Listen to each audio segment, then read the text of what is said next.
काल परभणी या ठिकाणी महामानव डॉक्टर बाबासाहेब आंबेडकर यांच्या पुतळ्यासमोरील संविधानाची प्रत एका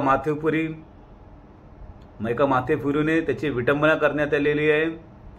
त्याच्या या कृत्याचा भीमराज सेना पक्ष हा तीव्र शब्दात निषेध व्यक्त करतो व त्याच्यावर राजद्रोहाचा गुन्हा दाखल करावा असा तेथील पोलीस प्रशासनाला मागणी करत आहे।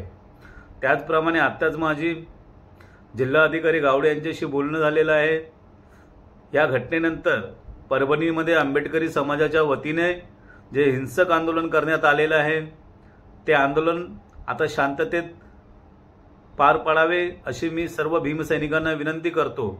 त्याचप्रमाणे त्या ठिकाणी स्थानिक प्रशासन, पोलीस प्रशासन यांनी जातीने लक्ष घालून त्या समाजकंटकाच्या पाठीमागे इतर काही लोक आहे का याची चौकशी करावी व भीमसैनिकावर खोटे गुन्हे दाखल करू नये।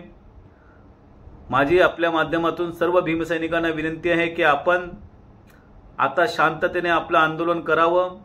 त्याचप्रमाणे महाराष्ट्राचे मुख्यमंत्री देवेंद्र फडणवीसजी, त्याचप्रमाणे अजितदादा पवार यांनी देखील या प्रकरणामध्ये लक्ष घालून त्वरित या ठिकाणी जे गुन्हेगार असतील त्यांच्यावर राजद्रोहाचा गुन्हा दाखल करून अशा प्रकारे यापुढे कोणी संविधानाप्रती अपमान करणार नाही अशा प्रकारे त्याच्यावर कायद्याने शिक्षा करावी आणि या महाराष्ट्रामध्ये कायद्याचं राज्य आहे असं दाखवून द्यावं।